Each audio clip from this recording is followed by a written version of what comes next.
라이드 앤 딜라이트 말씀 묵상의 시간입니다. 사랑하는 주님, 오늘도 새날을 열어주시니 감사합니다. 주님, 우리가 해 아래 세상의 허무함에 굴복하지 않기를 원합니다. 항상 주님을 경외하고 인간의 한계를 인정하며 오늘이라는 시간을 주신 주님께 감사하며 살게 하옵소서. 예배의 즐거움을 놓치지 않게 하시고 말씀 묵상의 기쁨과 기도 생활의 능력을 누리게 하옵소서. 성령께서 오늘도 말씀 안에서 충만히 역사하시기를 간구합니다. 예수님 이름으로 기도드립니다. 아멘. 오늘은 전도서 마지막 말씀, 전도서 12장 1절에서 14절까지 말씀을 함께 읽고 묵상하겠습니다. 전도서 12장 말씀입니다. 젊을 때에 너는 너의 창조주를 기억하여라. 고생스러운 날들이 오고 사는 것이 즐겁지 않다고 할 나이가 되기 전에, 해와 빛과 달과 별들이 어두워지기 전에, 먹구름이 곧 비를 몰고 오기 전에 그렇게 하여라. 그때가 되면 너를 보호하는 팔이 떨리고 정정하던 두 다리가 약해지고 이는 빠져서 씹지도 못하고 눈은 침침해져서 보는 것마저 힘겹고 귀는 먹어 바깥에서 나는 소리도 못 듣고 맷돌질 소리도 희미해지고 새들이 지저귀는 노랫소리도 하나도 들리지 않을 것이다. 높은 곳에는 무서워서 올라가지도 못하고 넘어질세라 걷는 것마저도 무서워질 것이다. 검은 머리가 팥뿌리가 되고 원기가 떨어져서 보약을 먹어도 효력이 없을 것이다. 사람이 영원히 쉴 곳으로 가는 날, 길거리에는 조객들이 오간다. 은사슬이 끊어지고 금그릇이 부서지고 샘에서 물뜨는 물동이가 깨지고 우물에서 도르래가 부서지기 전에 내 창조주를 기억하여라. 육체가 원래 왔던 흙으로 돌아가고 숨이 그것을 주신 하나님께로 돌아가기 전에 내 창조주를 기억하여라. 전도자가 말한다. 헛되고 헛되다. 모든 것이 헛되다. 전도자는 지혜로운 사람이기에 백성에게 자기가 아는 지식을 가르쳤다. 그는 많은 잠언을 찾아내서 연구하고 정리하였다. 전도자는 기쁨을 주는 말을 찾으려고 힘썼으며 참되게 사는 길을 가르치는 말을 찾으면 그것을 바르게 적어 놓았다. 지혜로운 사람의 말은 찌르는 채찍 같고 수십된 잠언은 잘 박힌 목과 같다. 이 모든 것은 모두 한 목자가 준 것이다. 한마디만 더하마. 나의 아이들아 조심하여라. 책은 아무리 읽어도 끝이 없고 공부만 하는 것은 몸을 피곤하게 한다. 할 말은 다 하였다. 결론은 이것이다. 하나님을 두려워하여라. 그분이 주신 계명을 지켜라. 이것이 바로 사람이 해야 할 의무다. 하나님은 모든 행위를 심판하신다. 선한 것이든 악한 것이든 모든 은밀한 일을 다 심판하신다. 아멘. 전도서를 계속 묵상하고 오늘 전도서 마지막 장 12장을 함께 읽었습니다. 공고한 날이 이르기 전에 창조주를 기억하라. 그리고 인생의 마침표가 주는 지혜가 무엇인지를 오늘 말씀을 통해서 함께 생각해 보고자 합니다. 12장에서 코일렛은 지금까지 해 아래의 삶이 가진 허무, 헤벨이죠. 전도서에 나오는 이 헤벨, 허무함에 대해서 샅샅이 고발한 뒤에 우리 시선을 해 위의 존재이신 창조주께로 고정하며 대단원의 막을 내립니다. 본문은 젊을 때 너는 너의 창조주를 기억해라. 고생스러운 날들이 오고 사는 것이 즐겁지 않다고 할 나이가 되기 전에 라는 이 강력한 권면으로 시작하죠. 늙고 쇠하여서 모든 것이 허무로 돌아가는 재난의 날이 오기 전에 하나님과 함께하는 진짜 의미 있는 삶을 시작하라는 호소입니다. 그리고 이어서 등장하는 아마 젊은 청년들이나 학생들이 너무 좋아하는 말씀, 이 12절, 공부와 책에 대한 독특한 경고와 그리고 전도서 전체를 관통하는 최종 결론을 말하고 있는데 오늘 이 내용들을 함께 묵상하고 나누어 보려고 합니다. 첫 번째로 보는 것은 메멘토 모리, 우리 1절부터 8절까지에 있었던 내용, 공고한 날에게 이르기 전에 창조주를 기억하라. 창조주를 기억하라는 것은 코람데오, 하나님 앞에서를 말하는 것이지만 그 앞에 공고한 날이 이르기 전에, 즉 죽음, 노화, 죽음을 기억하라라는 메멘토 모리를 말하는 것이죠. 노화와 죽음의 시적 묘사를 코일렛이 하고 있는데 코일렛은 인간의 노화와 죽음의 과정을 매우 문학적이고 시적인 비유로 묘사하고 있습니다. 집을 지키는 자들이 떨고 손과 팔이 떨린다는 거죠. 힘 있는 자들이 구부러지고 다리가 힘이 없어진다는 것입니다. 맷돌질하는 자들이 적어서 그칠 것이고, 이것은 치아의 약함을 상징하는 것이기도 한데요. 그리고 창틀로 내어보는 자가 어두워질 것이다. 시력이 약해진다라는 그런 내용들이 나와 있습니다. 결국 은사슬이 풀리고 금그릇이 부서지면서 흙은 여전히 땅으로 돌아가고 영은 그것을 주신 하나님께로 돌아간다라는 것입니다. 우리의 몸이 죽는다는 것을 이렇게 표현하고 있는 거죠. 노화가 되고 죽는다. 이것을 우리가 기억해야 한다는 것입니다. 인생의 겨울, 또 재난의 날, 이런 것은 누구에게나 예외 없이 찾아옵니다.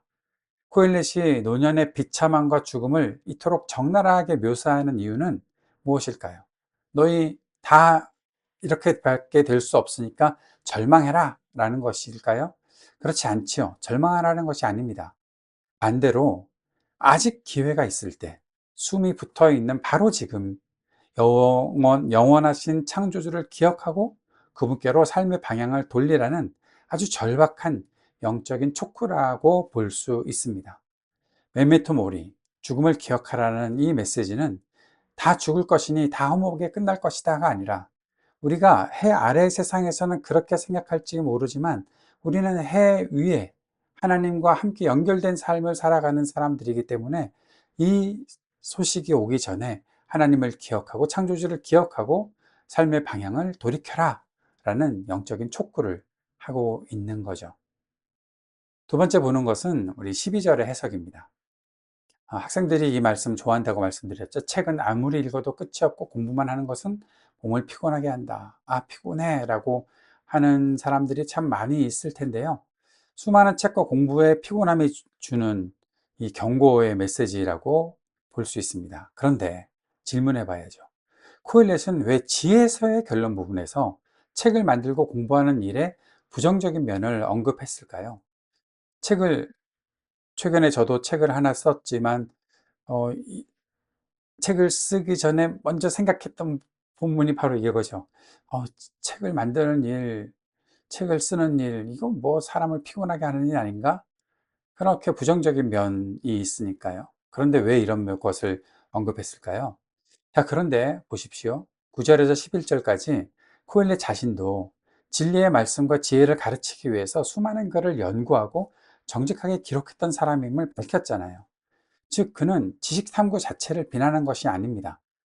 혹시 이것도 내가 다 해봤는데 라고 이야기하는, 음, 내가 다 해봤는데 해봤더니 별거 아니더라, 해봤더니 힘들더라, 그렇게 얘기하는 건가? 그건 아니라는 것입니다.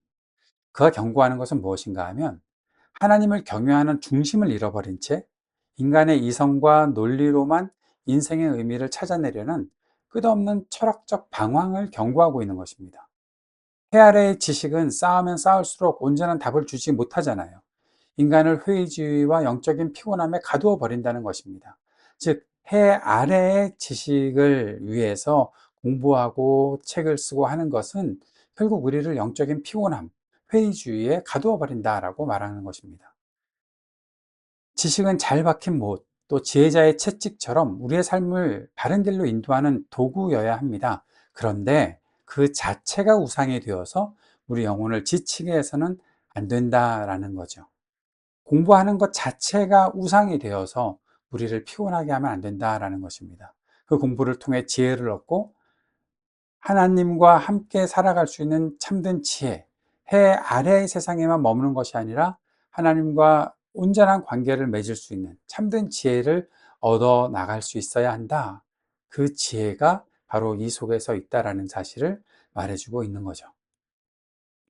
세 번째 보는 것은 이제 전도서의 최종 결론입니다. 하나님을 경외하고 하나님의 명령에 순종해라 라는 13절, 14절의 말씀이죠. 인간의 본분을 이야기하면서 결론은 이것이다 라고 이야기합니다. 하나님을 두려워하여라, 그분이 주신 계명을 지켜라, 이것이 바로 사람이 해야 할 의무다 라고 코일렛이 말합니다. 코일렛이 1장부터 달려온 길고 긴 탐구의 마침표는 아주 명확하지요. 인간의 잔꾀와 지식, 재물과 성취는 모두 안개처럼, 해별처럼 허무하게 사라지지만 오직 하나님을 경외하고 그분의 말씀에 순종하는 것만이 영원하고 이것이 인간이 창조된 본래 목적이라는 사실을 말하는 것입니다. 그리고 꼭 기억해야 될 것. 하나님은 우리의 모든 은밀한 일과 선악간에 반드시 심판하신다라는 사실입니다. 오늘 말씀을 적용해 봅시다. 먼저 개인적인 적용입니다. 영적인 피곤함을 멈추고 본질인 경외로 돌아가자.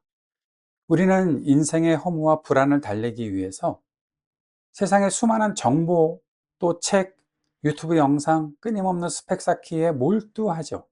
그러다 영혼의 피곤함을 자처하고 있습니다.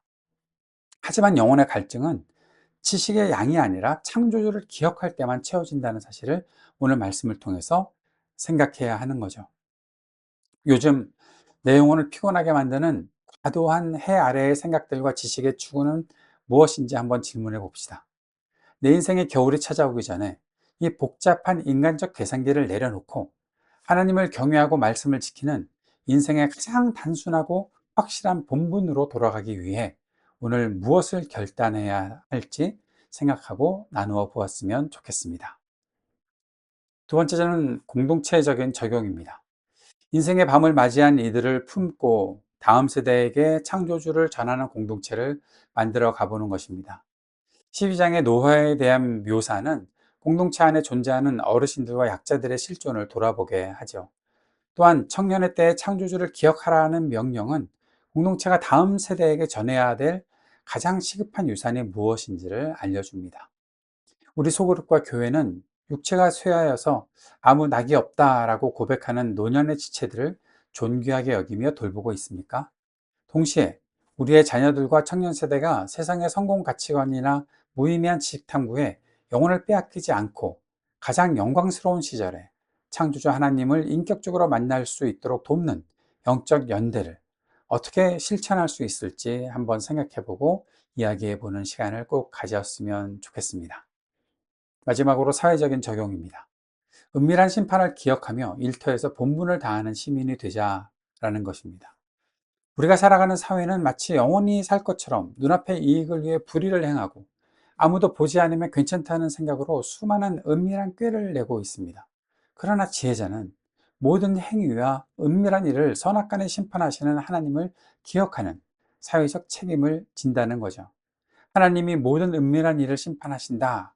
이것이 이 진리가 법과 제도의 사각지대에서 꼼수를 부리기 쉬운 현대사회 속에서 우리에게 어떤 경고를 주는지 한번 마음속에 새겨보았으면 좋겠습니다. 내가 일하는 직장과 사회적 자리에서 세상의 트렌드나 세상이 말하는 성공 신화에 휩쓸리지 않고 하나님의 통치와 심판을 의식하며 묵묵히 정의와 공의의 본분을 다하는 구체적인 방법은 무엇일지 나누어 보는 시간 꼭 가지시기를 바랍니다. 전도서 말씀을 오늘까지 묵상을 했는데요. 전도서 말씀을 통해서 우리는 해 아래의 모든 인간적 성취와 지식이 결국 안개처럼 사라질 허무한 것임을 뼈저리게 깨달을 수 있었습니다. 육체가 쇠하고 인생의 겨울이 찾아오기 전에 오늘이라는 숨가쁜 시간 속에서 영원하신 주님을 먼저 기억하기를 바랍니다. 세상의 복잡한 지식과 계산으로 영혼을 피곤하게 만들지 않기를 바랍니다. 하나님을 경외하고 그 말씀에 순종하는 인생의 참된 본분을 기억할 수 있도록 항상 기도합니다. 모든 이 은밀한 일을 심판하실 주님 앞에 고람되어의 삶을 살도록 주님께 더 가까이 나아가는 매일의 삶이 되기를 바랍니다. 오늘까지 전도서 묵상을 해왔는데요. 내일부터는 이제 바울 서신의 말씀들을 쭉 한번 3개월 동안 묵상하는 시간을 갖고자 합니다. 구약 성경에서 우리가 알고 있었던 이 하늘의 진리들이 어떻게 또 신약에서는 풀어지고 또 사도 바울은 어떻게 그 메시지를 전달하고 있는지 그 복음의 메시지를 함께 들을 수 있는 시간이 계속 이어질 수 있기를 바랍니다. 주님께서 가르쳐 주신 기도 드리겠습니다. 하늘에 계신 우리 아버지, 아버지의 이름을 거룩하게 하시며 아버지의 나라가 오게 하시며 아버지의 뜻이 하늘에서와 같이 땅에서도 이루어지게 하소서. 오늘 우리에게 일용할 양식을 주시고 우리가 우리에게 잘못한 사람을 용서하여 준 것 같이 우리 죄를 용서하여 주시고 우리를 시험에 빠지지 않게 하시고 악에서 구하소서. 나라와 권능과 영광이 영원히 아버지의 것입니다. 아멘.